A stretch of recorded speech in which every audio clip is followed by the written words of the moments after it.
I got blood on my hands right now, and I'm stumbling through the dark in the dawn. I have found new ways, but no, I can't be the one that you need.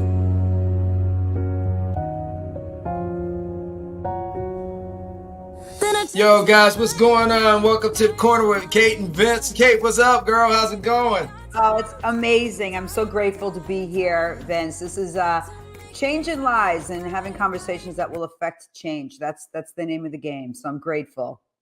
Yeah, so why are you trying to affect change? I mean, you're an author, you're a keynote speaker. So look, give the audience a little bit of background about yourself.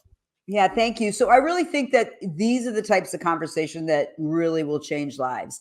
I have my background. Obviously, I'm an athlete, but I'm also a high performance coach. And a couple of different things happened to me in life, particularly why I'm so committed to men's mental health. I'm from a family of 11. I have 8 siblings. And in 1987, my brother Matthew was murdered. So I lost my soul brother. He was only 18 months younger. I was his protector because he was wild, Vince. He was wild. He was beautiful, but he was wild. But he was an incredible person. And so it's that traumatic effect of what happens to a family and what happens to our own personal psychology when we have a great loss. And that affected me profoundly. But it also sort of instilled in me this belief that change is what we make it. And I felt like there was a difference in the way I approach grief and the way I approach the situation. I hit the gym. Rest of my family partying, big drinkers and everything else. I'm like, I needed to stay in control. And then unfortunately, 30 years later, my son Will, exquisite. I mean, my brother Matt was wild, like the dark, and my son Will was the light. He was in a monastery. He was extraordinarily spiritual, very deep individual, and loving and gritty, And he chose to ascend on his own accord, as his friends describe it. He committed suicide. So, this blow, 30 years later. And I realized then, Vince, and I think this is the pivotal thing, is that when we lose someone, and particularly when we lose a child, and I don't wish, obviously, this, people like, I can't even imagine. I say, please don't imagine, because it's not something you want to imagine. But I realized that there is something called, and I started doing a lot of research on it, on post-traumatic transformation. There is a possibility that we can take grief and loss and transmute it into something positive. And it took me a while to stumble through. And I think every day, and as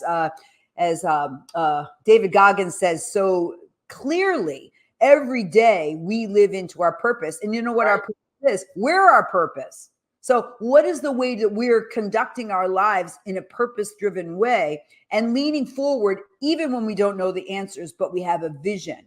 And my vision is that I'm here to impact and save lives. And again, I say this every time, Vince, and we talked about it on the previous show, that one phone, one text, one hello, one how you're doing can change a life. And I bring that up because maybe if someone reached out to this beautiful human, could have changed and saved his life, right?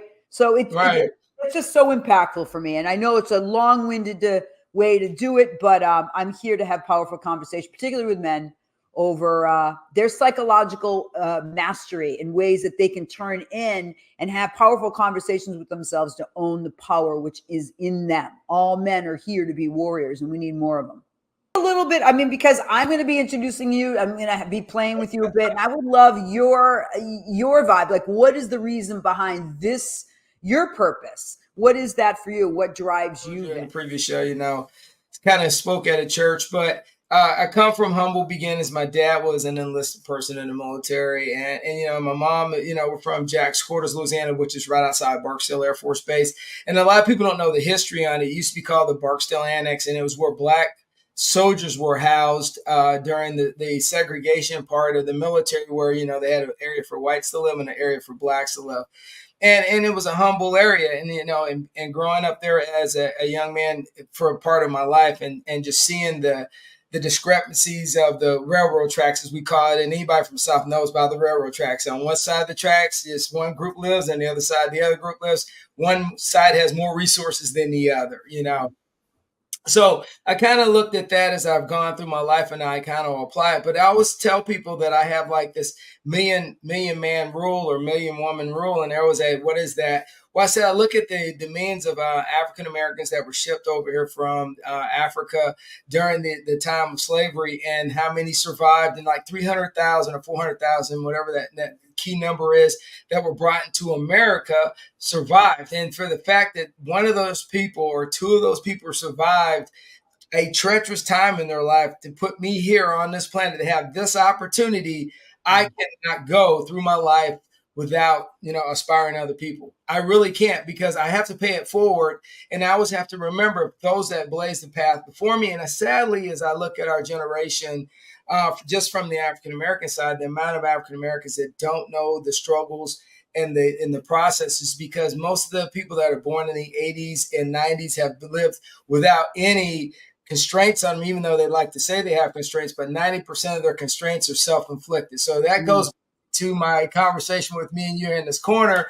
The Ecke is about, why are you having constraints on your life when it doesn't cost you any money to go to school, sit in class, get an education, be able to leave that education, get a better education, get a trade, and live a fruitful life. And, instead of looking always at constraints of depression, looking at things that you say, that men in particular say, oh, I have all these mental health issues. You turn to alcohol, you turn to drugs, you turn to different vices, but they never really sit there and look at the point of, hey, my choices are bad. I need to correct my choices and I need to fix them. And so that's why we're here, is to try to get to that point of understanding why, and the part of how we help other people by our personal lives. That's so good. Listen to you. So clear, so concise. You are the speaker, just like what you shared in our last show. You knew you were here with the voice, and I'm so grateful you share it. So I want to hit up on something that is really important when we're talking about anxiety, depression, all these internal mental health struggles that we experience. There's one predominant feature that overrides all of it, and it's this big F word, and it's fear. And it's such an important topic to talk about, because it is the pinnacle of what prevents us from not only making actionable steps in our external world, but the internal, looking in, facing the fear of what's in us. Right. But, we all have it. And I think the thing is, I'm going to go back to the greatest quote when I first joined the military. And I'll never forget this NCO saying this, but he took it from history. And we were going through infantry training, and he said, look, man, we're all cowards and we're all heroes. And I said, huh? I'm like, what are you talking about? He goes, we're all cowards and we're all heroes. He said, it's the moment in time of a situation that you make a decision and you're remembered either as a coward or a hero. Mm-hmm. And he goes, and that's all on how you manage your fear. He goes, so we're all scared in a certain situations. And trust me, I've been there. I know. I know. Mm. But it's the decisions you make during that time of compressed fear that makes people look at you in two different lights. If they look at you and say, oh, he's a badass, or he's oh my God, don't ever go anywhere with him. And the last thing I'll touch real quick on was the one thing I'll never forget is the 10 men go into battle. And David David got us, but it's a military thing. David just stole it from like everybody else. Is that we have 10 men going into the battle.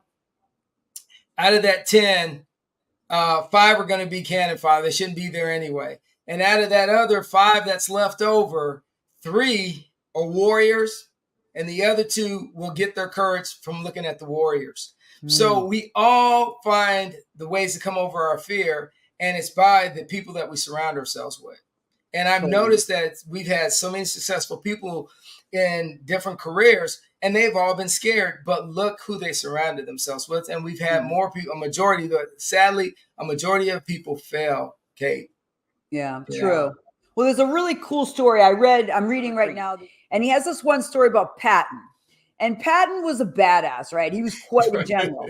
But the thing is that people don't know about Patton, and this is the real truth. I went to school with his granddaughter, Helen Patton. And she was she was wild, right? And she was crazy. She was in theater, but she had the Patton aura.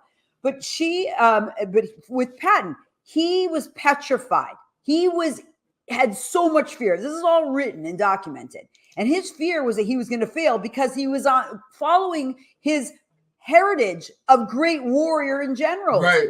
And here he is, he's going to fail. So he is at the line of battle and he's shaking and he starts taking a step back. And all of a sudden in the mist, he sees a vision. And in that vision was all the people that led him from behind, just like the story you shared about the people coming from Africa. The vision in front of him was all those people saying, go, move forward. And he fought like hell after that. And that's why he was the general that always went to the front line, because he had to feel the fear and bring that forward. Now, okay, that's his internal battle. What are the ways that we are looking at our internal fear and then creating a vision in the future of something we're moving towards? Without a purpose, we have nothing. Without a purpose, we have nothing. Without a passion, we're screwed. Men are here in general to provide and protect. You ask a man what makes you happy, he's going to be like, I don't know, sex, watching sports. But that's chill. It's not their driving force. Their driving force is to protect and provide. And we've negated that out of men. It's become a negative that they're here to be warriors and to fight and to advocate and to say things that may disturb or upset people or to make decisions that maybe people are going to not like. You look at men's purpose. We are too busy trying to be inclusive like today. And I'm not knocking on this, so don't anybody take this to another level. But I don't see a problem with the Boy Scouts being Boy Scouts. I don't see a problem with the NFL being men. I don't understand where we're getting to this thing is that, all right, for everything that seems like it's a men's club, that it has to be broken or destroyed or sanitized for whatever reason. And here's the thing is men need safe spaces. 100%. You know, and they need their clubs. Now, I'm good for people wanting to aspire, but there's so many other avenues to aspire to. But the problem is as we deteriorate men's spaces, for them to be able to have conversations that won't get them canceled or won't get them in trouble by the things they say, by their venting, we really are putting them in a box right now in Western society. Now, and I'm going to be very clear with that, Western society, because even in the Middle East or the Far East or Central Asia, they still have their exclusiveness. And what happens is, if you want to call it masculine, so what? It's a part of life. Just like me, I don't go to Tupperware parties, man. You know, that's awful.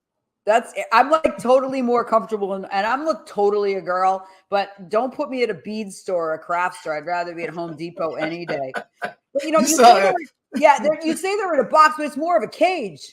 Yeah. And it's like, and the cage has been taken over by society and the judgment that they're afraid to even speak their truth. And if we go into, and I talk about this in Claim You're a Warrior, about men and getting their needs met. Now, again, if you ask a man what their needs are, they're going to be like, I don't know, because men don't even come from that perception. So I have a list. If anyone wants it, I'll be happy to share. But it's a list of needs. We have our objective needs and our subjectives. Objective, we need water, we need air, we need these things. You know, Maslow's hierarchy needs. We need them. But there are other things that are very, very, very unique for each person. You cannot live into your value and live into your purpose if you don't get your needs met. It's just not going to happen. And one of them, the primary need, and this is from science-backed research, is that men need emotional safety. Right. The best marriages are the men that have emotional safety. The best friendships for men are the ones that have emotional. They can say anything they want and they're not going to be hated on. And this is what's missing. Men don't feel emotionally safe. Women want to feel physically safe, right? We're like, we have to be careful going out because we are more likely to be part of a crime as women. But men need emotional safety. And there's nothing wrong with that. It's awesome. And how do we create it? That's what I do as a coach. Yeah, but if you look at the most successful men, they have a man inner circle, right? So we always say this, and people may get upset, but the most successful guys that I'm friends with, they have a friend group that's guys. Now, is the conversations there's no groups societal wise cause problems? Yeah, but the problem is those conversations aren't meant for the general public. Those conversations are meant for those guys to be able to talk through things. And a lot of times they vent and talk through things to get to us without an emotional attachment. It's become a very analytical process, right? So as we get rid of those or shrink those spaces, it's harder for men to just function. because the other day I played golf with a bunch of guys, and I'm just going to be clear. They were politically incorrect all the way through, and we were picking on each other. But, the banter was fun. Kind of like the Tom Brady roast, which everybody's all up in arms about. But the thing was, have we lost the ability to be able to joke, have fun without hurting someone's feelings or being canceled or, causing a problem when it's all just a joke? So, people wouldn't survive the 70s and 80s with Stanford and Son, Archie Bunker. Can you imagine? Well, it's true. And it's like, that's the number one thing when we're talking about men's mental health and the high rate of suicide. The man who's isolated is danger to himself and to others. A man who's isolated. A man, the number one way in self-care, the number one way men's self-care is be in a community. They need to be in a community. That's just, they can hash out and say things that are completely, women, they are nasty when it's all women. If anyone heard that way women talk is nasty. And like men need that same space. You need to be able to say the ugly in you to get to your truth. And guys will you can create that space for each other. It's required. It's necessary. Right. And Ashley, men pick on each other, but you just hit a key point. You talk about when men are isolated. So, and not to go down the dark road of active shooters or whatever, but if you look at the historical pattern of men that have been active shooters, they are lone wolves. They don't have a tribe. They don't have an organizational group, sadly to say. Mm-hmm. And that even goes to men in gangs, like the attraction of gangs. It's at least a family. They feel like they belong. And, and it may not be a positive thing, but why is it so attractive? They came from broken homes, and this feels like home. And it's why people get reincarcerated. That felt like home. Even if it's jail and they're locked up and they don't even have a key, it feels comfortable because they know the constraints to which they live. That's it's crazy.